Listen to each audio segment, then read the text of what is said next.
Johnson here. So I'm going to show you this cool little, it's just one little tiny sliver or piece of the pie that shows you that Joe Biden is a continuity government. It's a continuity of operational plan. This was a plan from the start. Now, to start out with, if you've never seen me, then you need to go back to all my other videos where I'll lay out what I'm known for. I'm known for the blueprint, and it's a chronological order from June 12, 2015 to present day, and it lays out current legislation. I don't use .com, .net, .org, .this, .that. I use .gov and .military sites, official government sites and official military sites, all current legislation.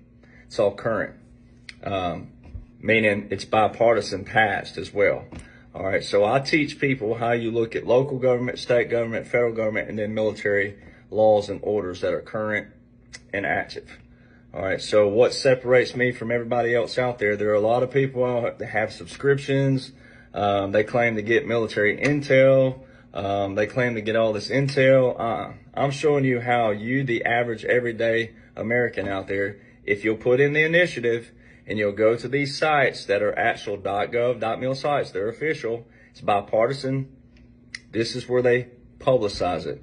Now, it's a lot of information, and you got to take a lot of stuff, and you got to do it in a chronological order of which it came out. But then you also have to know how certain entities work with each other.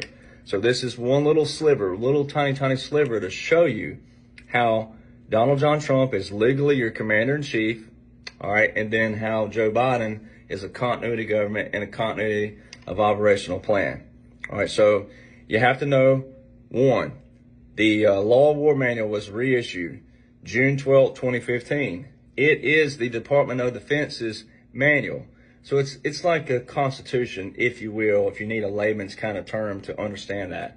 It talks about belligerents and occupying powers. All right, it's 1,254 pages. It's not an easy read, but it's there. Donald John Trump rolls down the escalator June 16, 2015. 4 days after it was reissued. No coincidence. All right, then you had the Military Justice Act, which is very important. First time in history, this was signed in 2016. So who was the president? Do your math there. Okay. This is also before Donald Trump's nominations on the Supreme Court. This was clarified by the Supreme Court in 2016. Military courts and military laws are separate from civil courts and laws.